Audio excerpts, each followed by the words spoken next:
Bonjour à chacun, je vous souhaite déjà d'avance une belle journée. Comme le disait Père Cédric hier, les lectures que nous avons cette année ne sont pas faciles. Alors, nous avons de nouveau le livre de l'Apocalypse et puis nous avons ce qu'on appelle une des Apocalypses de Saint Luc, chapitre 21. Alors, première chose, ce genre de livre n'entend pas nous dire ce qui se passera demain. Cela décrit ce qui se passe maintenant. C'est une lecture du présent. Et de fait, dans nos vies, dans nos histoires, qu'est-ce qu'on voit? Eh bien, il y a une espèce de guerre, il y a des signes étonnants et des choses extrêmement difficiles à vivre, comme aujourd'hui, par exemple, une épidémie. C'est simplement la réalité.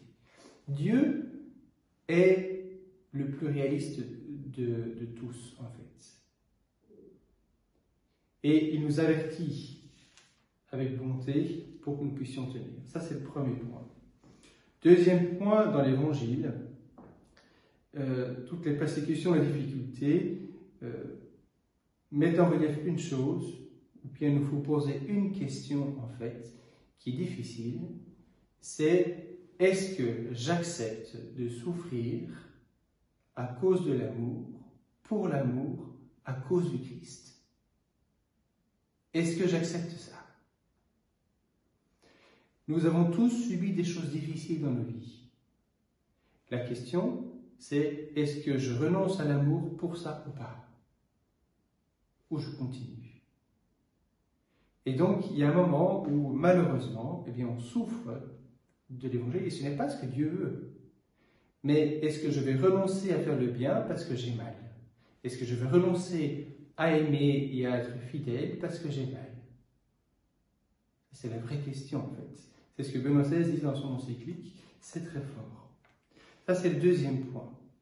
Troisième point qu'on a dans l'Apocalypse, dans le psaume et même dans l'Évangile,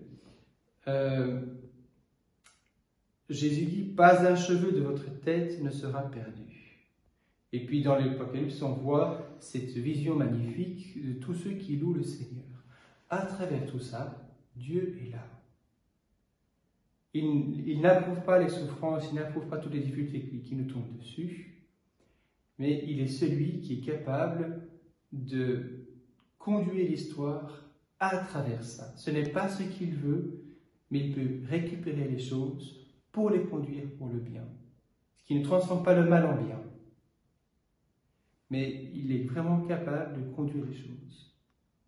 Et donc nous pouvons nous appuyer là-dessus.